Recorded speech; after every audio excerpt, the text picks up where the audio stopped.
Hi, my name's Billy and welcome back to my shop. Today I'm going to show you how I built this beautiful walnut pedestal table. There's not a lot of components, but don't let that fool you. There's a lot of woodworking crammed inside this project, and it all starts with these flowing table legs. So let's go break down some material and get to work.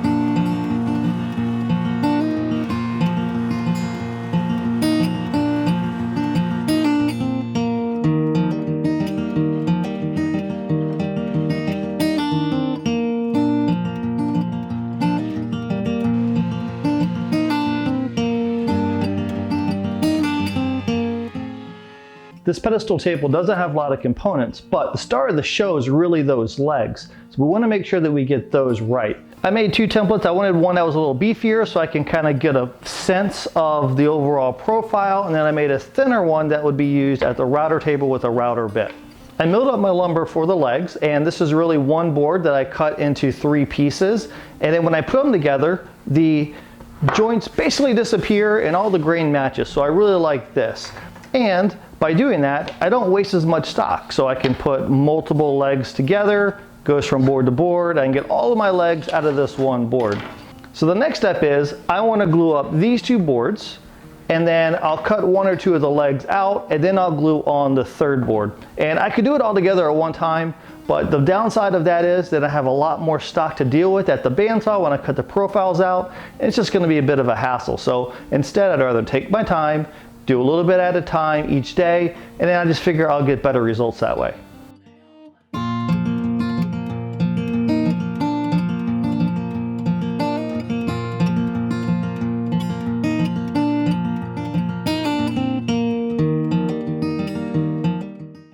Over the bandsaw, and I put a thin blade in my saw. That's going to let me get in some of the nooks and crannies. So now it's time to cut out all the legs. So I'm going to stay just outside the line, cut out all of my leg pieces, and then I'll take it with a pattern over to the router table and clean everything up with the flush trim bit.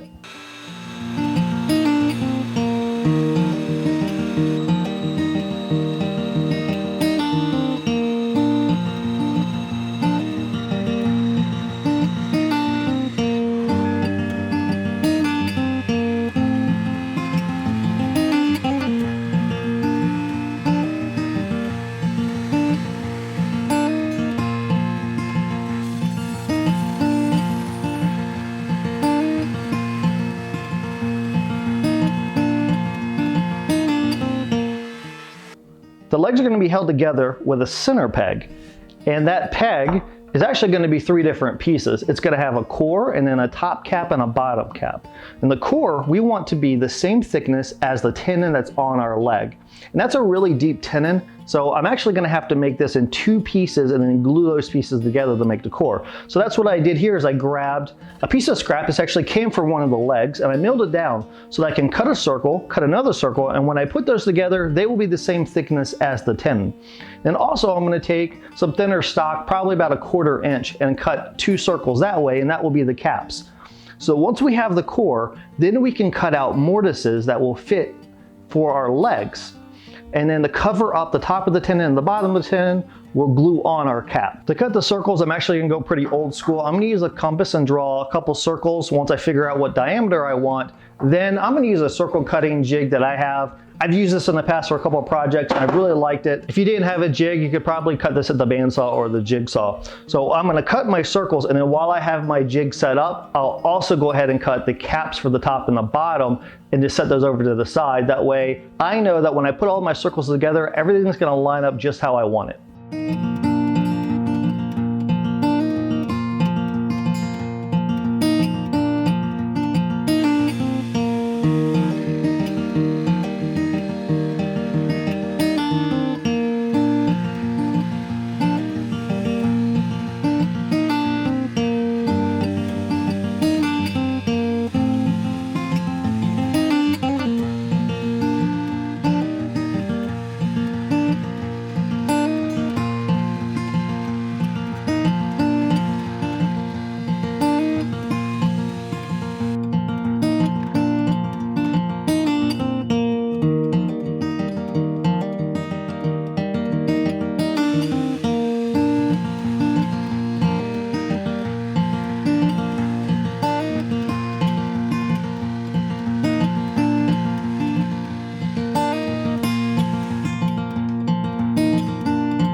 The peg is dry, and now it's time to cut the mortises for the legs to fit into.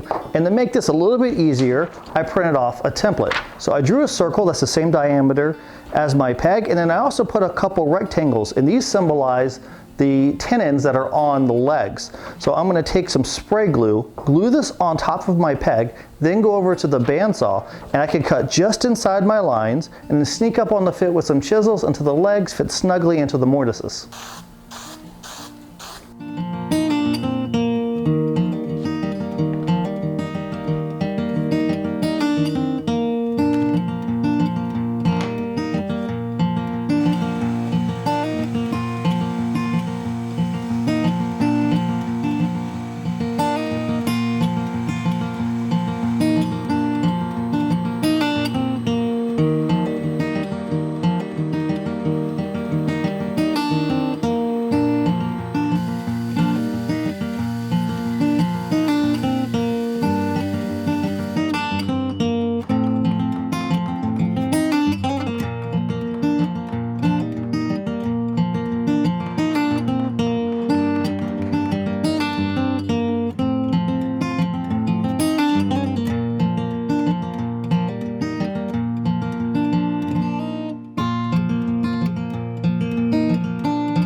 I milled out some lumber for the top, and I absolutely love this walnut. It has some beautiful figure to it. I cannot wait to get some finish on it.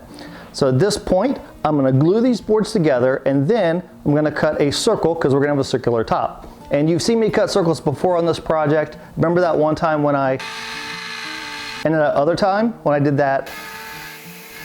Yeah, so you get the point. You don't need to see me cut another circle. So instead, after this is dry, I'm gonna throw it back here in the CNC, let that cut the circle for me. That way I can spend my time focused on sanding those table legs.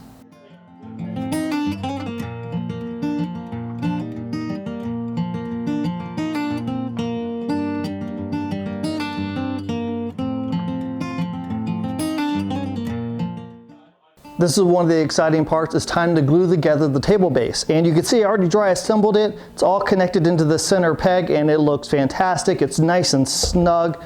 So I'm gonna take this apart, put some glue on the tenons and the mortises. Then I'll use my table over here to ensure that all my legs are flat. We'll get it all clamped together, then we'll let it dry.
Table base is all sanded and so is the tabletop. So now it's time to attach them.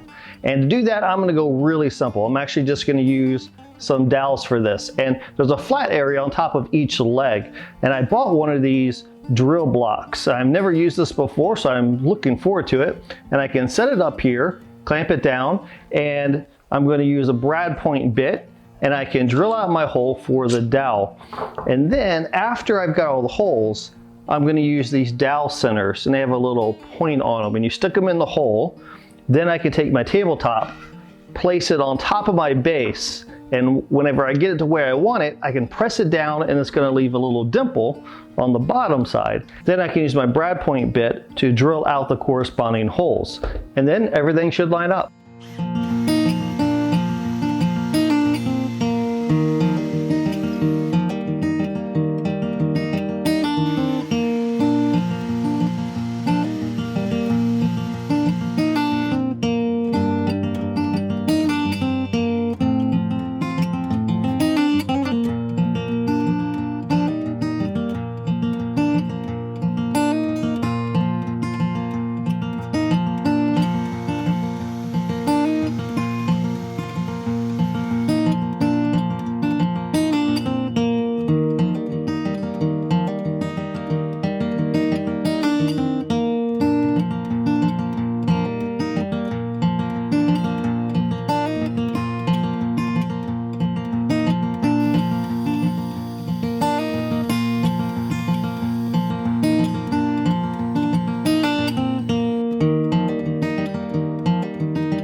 I am thrilled with the overall look of this table. The figured walnut top is a sight to behold, and if you're feeling adventurous, I will have plans available so you can build your own version of this table. There's a link in the description below.